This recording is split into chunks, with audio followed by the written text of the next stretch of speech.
સદગુરુ મહારાજની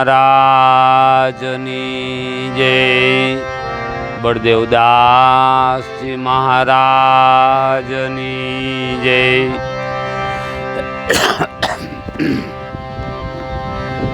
સિદ્ધરામદેવજી મહારાજની જય, સર્વે સંત ભગવાન કી જય।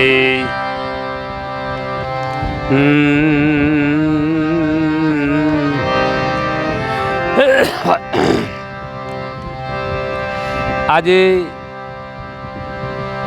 ઘણો બધો સમય થઈ ગયો છે। સર્વે ભક્તોને, આત્મપ્રિયને મારા જય સદગુરુ સાહેબ, જય શ્યારામ। ઘણા બધા ભક્તોના એમ કહેવાય કોલ સંદેશા ઘણાય ભાવુકના ભેદના સંદેશા ઘણાય છે। આજના કાર્યક્રમમાં આપણે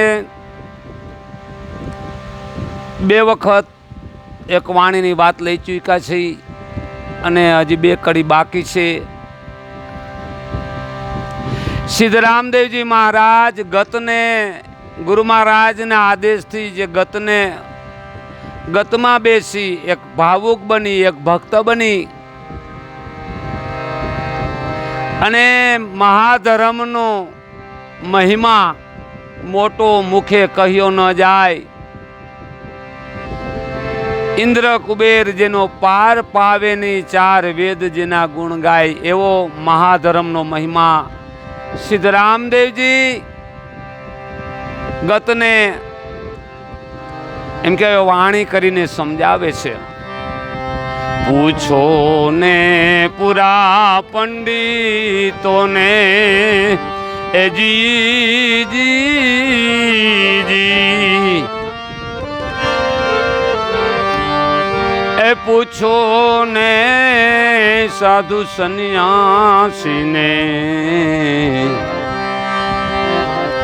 એજી પૂછો ને સાધુ સન્યાસીને,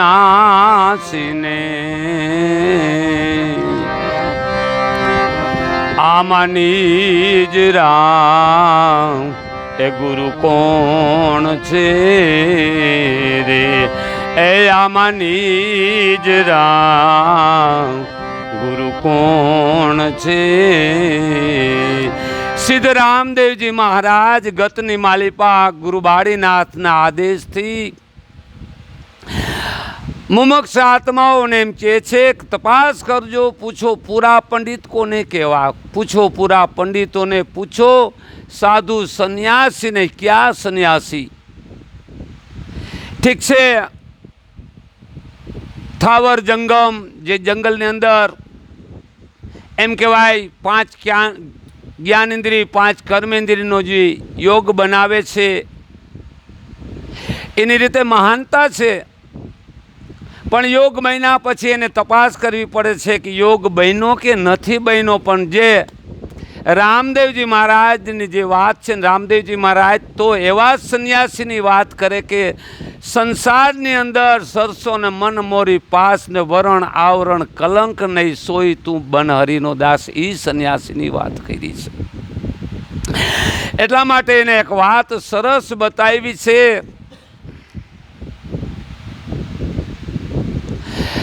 કાતન વાલિકા સૂતર કોણ છે? બહુ સરસ વાત કીધી છે। કાતન વાલિકા સૂતર કોણ? એ જી જી જી, એ વાંજણી નારિકા પુત્ર કોણ? કાતન વાલિકા સૂતર કોણ? એ વાંજણી નારિકા સૂતર કોણ?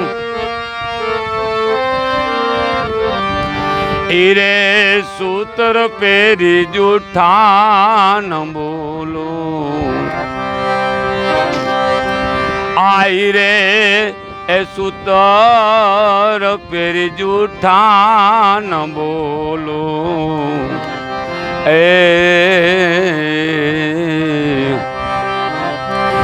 આયુડા એ સૂતર પેરી જૂઠા ન બોલો એ આમાંનું ગરા એ માનવ કોણ છે રે એ જીનું ગરા પુરુષ કોણ છે? સિદ્ધરામદેવજી મહારાજ આપણને કઈક સતધર્મ સત્ય પુરુષની કંઈક સંજ્ઞા કરીને કીધું છે. ઓલી રેટીઓ કાઢતી હોય એ નારીનું નથી કીધું. કાતન વાલિકા સૂતર કોણ છે ને વાંજણી નારિકા પુત્ર કોણ છે? અને એ સૂતર પેરી તમે જૂઠા ખોટું ન બોલો, જૂઠું ન બોલો. આવા તે નુગરા કોણ હશે? કોણ એવા પુરુષ નુગરા હશે કે એ સૂતર આપણે પહેરીને આપણે જૂઠું બોલવું? કાતન વાલિકા સૂતર ખરેખર બહુ ભેદી ઊંધી વાત છે. મહારથી પુરુષની એમ કહેવાય કે સિદ્ધરામદેવજી કો કે પરમાત્મા કૃષ્ણ મોરારી કો એમાં કોઈ ફરક નથી.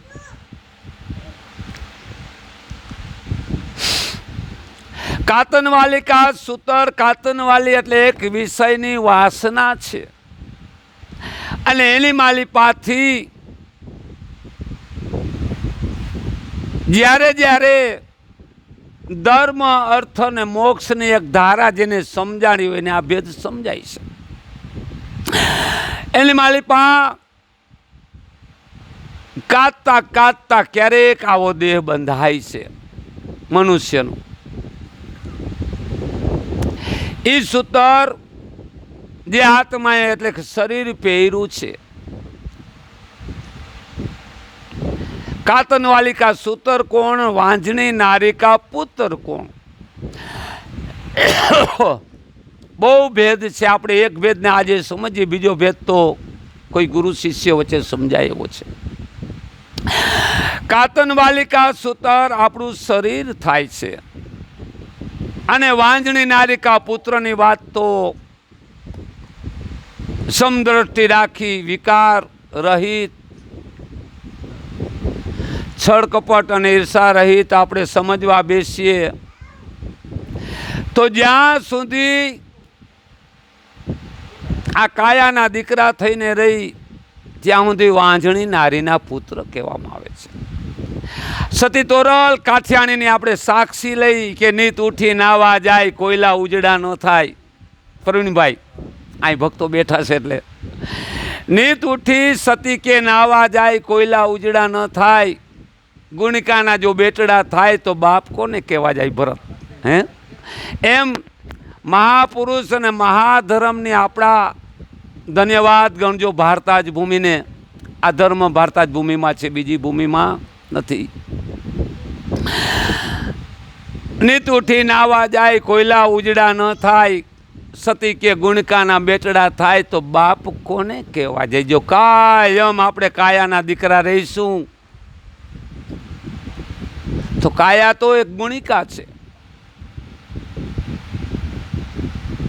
ક્યારેક એવા સમર્થ પુરુષ મળી આવે અને સદગુરુના બાળક બની જાય પછી એની પછવાડે શું લાગે ખબર છે? બ્રહ્મનિષ્ઠ શ્રી બળદેવદાસ મહારાજ ગુરુ શ્રી સવારામ સાહેબ, જો પિતાનું નામ ન લાગ્યું. પૂજ્ય શ્રી રઘુરામ મહારાજ ગુરુ શ્રી બળદેવદાસ મહારાજ દેહિક પિતાનું નામ ન લાગ્યું, ગુણિકાના બેટા મટી ગયા. એટલે સિદ્ધરામદેવજી મહારાજ આપણા માટે સામર્થ્ય એક સંદેશો છે, વાણી છે, જબરજસ્ત સંદેશો છે. એટલા માટે તો વાણી ગાવાવાળાને આપણે આપણા દાગીના સમજીએ. આપણા દાગીના છે બધા. આ વાણી આપણા ગાયક હરસુખ બાપુ બહુ સરસ ગાય છે. આપણા બધા દાગીના છે, રામદાસજી છે, હરસુખ બાપુ છે, શૈલેષ મહારાજ, અન્ય એમ કે ગવૈયાઓ બધા છે. તો જ્યારે જ્યારે મનુષ્ય દેહની માલિપા કોઈ સમર્થ સદગુરુ મળી આવે છે ત્યારે મનુષ્ય દેહનું રામદેવજી મહારાજ એમ કે છે કે ત્યારે મનુષ્ય દેહનું આપણે પૂર્ણ વળતર મળે છે, નકર અવતાર એણે જાય છે. હા, મૃત્યુલોકની માલિપા ધર્મની ધારા હદની હોય, બેહદની હોય, અનહદની હોય, અનાહતની પણ હોય. હદ, બેહદ, અનહદ અને અનાહત 3.5 મણ સૂતરમાં આટી પડી ગયા જેવું છે. કોઈ સાધુ મહાત્માની ધારા બરાબર છે, કંઠી બાંધે કાન ફૂકે ગુરુ હદકા, એનાથી જન્મ મરણ ના મટે. કબીર સાહેબ એવું કહે છે. કાન ફૂકે કંઠી બાંધે ગુરુ હદકા, બે હદકા ગુરુ ઓર. કહે કબીર રામાનંદ ચરણે તો પમાડે આત્મ ઠોર. આત્મ તત્વને પામવું છે, આત્મ પદને પામવું છે. તો જ્યારે જ્યારે સમર્થ સદગુરુ જેને મળી આવે છે, કંઠી ગુરુ, કાન ગુરુ, એની મર્યાદા સરસ છે, મહાન છે. આપણે નાસ્તિકમાંથી મહારાજ કંઠી બાંધી કાન ફૂકી અને આસ્તિક છીએ, આપણે માણસ છીએ એવો ભેદ વાત સમજાવે છે, બરાબર છે. પણ જ્યારે આ કાયાના કલેવરને રામદેવજી મહારાજ એમ કે છે 5 જ્ઞાનેન્દ્રિયને 5 કર્મેન્દ્રિયને સામર્થ્ય રીતે સમજાવી અને 10મા દ્વાર ઉપર કોઈ પુરુષ બેઠા છે. આ પાણી ભરવા જાતા જો આપણને કોઈ સમર્થ પુરુષ શીખાડે તો કબીર સાહેબે એમ કીધું, પાણી લાશે નહીં મત જાઉં મોરી માય. એટલે માને નથી કીધું મારી અંદર મારે પાણી ભરવા જવું, કેમ જવું? કૂવા પર આસન જોગીનું છે. જો આપણી કાયાગઢનો ગળાથી ઉપર એક ઊંધો કૂવો છે મહાપુરુષોની, એમાં સહી બોલે છે, પાણી લાશે નહીં મત જાઉં મોરી મૈયા. કૂવે પર આસન જોગીના. કોઈ યોગી પુરુષ જેને આપણે નિયવતાર કહી શકીએ છીએ, જેને આપણે અજન્મા કહી શકીએ છીએ, જેને આપણે અકળ પુરુષ કહી શકીએ છીએ ને, એવું સામર્થ્ય પુરુષ જ્યારે જ્યારે કોઈ સમર્થ સદગુરુ મળી આવે છે અને સમર્થ સદગુરુના શરણમાં આપણે સમર્પિત થાય છે, સિદ્ધ રામદેવજી મહારાજ બાબારી આ વાત સમજાવે છે, ગતને સમજાવે છે. 21મા ફરમાનની અંદર આ વાત એને સમજાવી છે કે જ્યારે જ્યારે હે ગત ગંગા એવા સમર્થ પુરુષ જ્યારે મળે છે ત્યારે કેટલા યુગની કમાઈ પાકે છે અને 184 મટી જાય છે.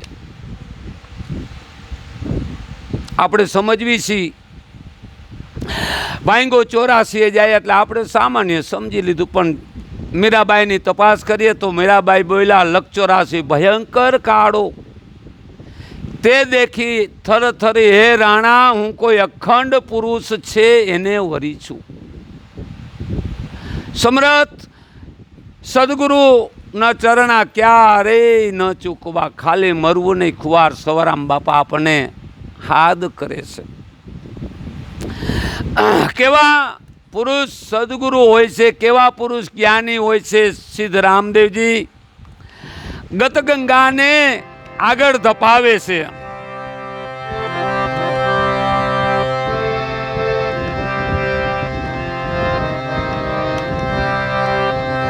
લખે રામો ને વાચે સામો એ જી જી જી.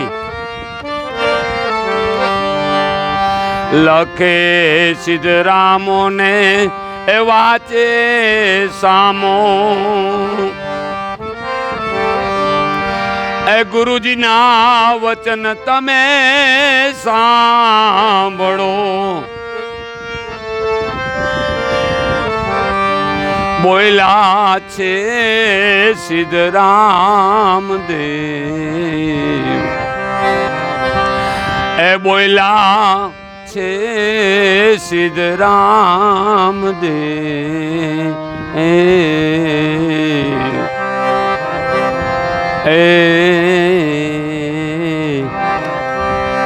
આમાં ખોજન વાલા મારા સંત છે, એ આમાં ખોજન વાલા મારા સંત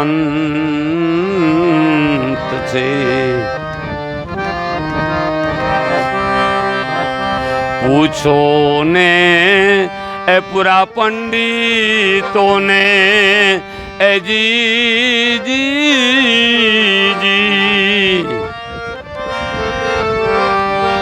એજી પૂછો ને સાધુ સન્યાસીને,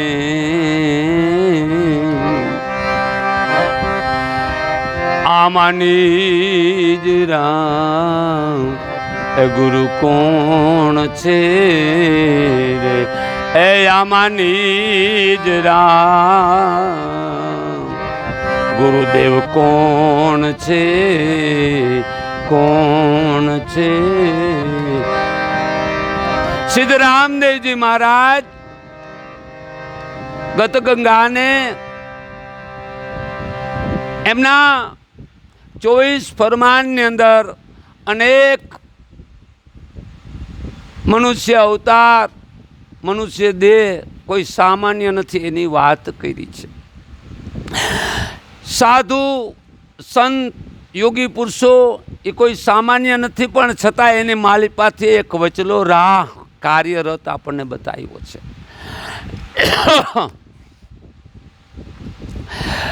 લખે રામો વાચે સામો, ગુરુજીના વચન તમે સાંભળો.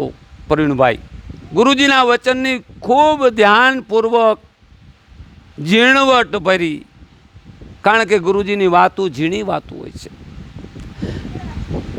મોટા કુવાડા કઈનો કાપે, લોઢા કાપે છીણ્યું, આ વાતું છે ઝીણ્યું. એમ કહેવાય જેથી પ્રહલાદ કારણ થંભ જગાવ્યો અને થંભે ચલાવી કીડ્યું. જુઓ, જ્યારે જ્યારે આપણા જીવનમાં સમર્થ સદગુરુ મહારાજ મળી આવે છે ત્યારે શીશ આપતા પણ માલને સસ્તો સમજી ગગનમાયલો નાદ કોઈ આપણા ઘટમાં હળુરાટી કરી રહ્યો છે, જમીન માયલી જાત આપણે પહેરીને એમ કહેવાય ધરતી ઉપર હાલી 40 પ્રદક્ષિણા છે. બોલ્યા સિદ્ધરામદેવ, ખોજન વાલા કોઈ મારા સંત, જે ખોજી પુરુષો છે આપણા 52 62 સિદ્ધ 84, આપણો દેહ સાધુ અપરંપાર, એટલે જેને જેને ખોજ કરી છે. અને જ્યારે ખોજી પુરુષ આપણને જીવનમાં કેટલાય જન્મની કમાઈ પાકે પછી મળી આવે છે, અને એમ કહેવાય એને સેવવાની રીત કેવી હોવી જોઈએ. કોઈ 1 દી સેવે, કોઈ 2 દી, કોઈ 5 25 આખી લગીરી એકતા. સવરામ બાપા કે તો મનુષ્યની સતલોકનો દેવ અને કરે સદગુરાની સેવ. ઘણી વખત સમર્થ ગુરુ તો મળતા જ હોય છે, સિદ્ધરામદેવજી એમ કહે છે, પણ આખી લગી એકતા રાખી અને સદગુરુની સેવ કરે છે, એ મારી ગત ગંગા છે. આવો ભાગ આગળ ઉપર આપણે બીજો સમજશું. સમયનો અભાવ છે.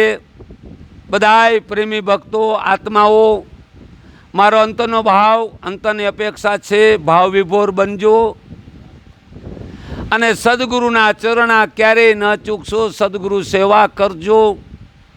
સર્વમાંથી તોડી અને એકમાં જોડી સાચું સુખ વાલે સુમિરણનું આપ્યું, અને જન્મ મરણનું 84નું એમ કહેવાય કષ્ટ કાપ્યું. સાચું સુખ વાલે સુમિરણ આપ્યું. જીવનની માલિપા જ્યારે કોઈ સદગુરુ સમરણ મળે ત્યારે 21 બ્રહ્માંડ ને 14 લોકમાં શ્રેષ્ઠમાં શ્રેષ્ઠ ગણાય છે. સર્વે સંતોના અને સર્વ ભેખની કૃપાથી અને ગુરુ મહારાજની દયાથી જે મને અનુભવ થયો, મને સમજાય એ મેં વાત કરી છે. આગળ ઉપર વાતને વેગ આપશું. બધાય ભક્તોને મારા સદગુરુ સાહેબ જય સિયારામ.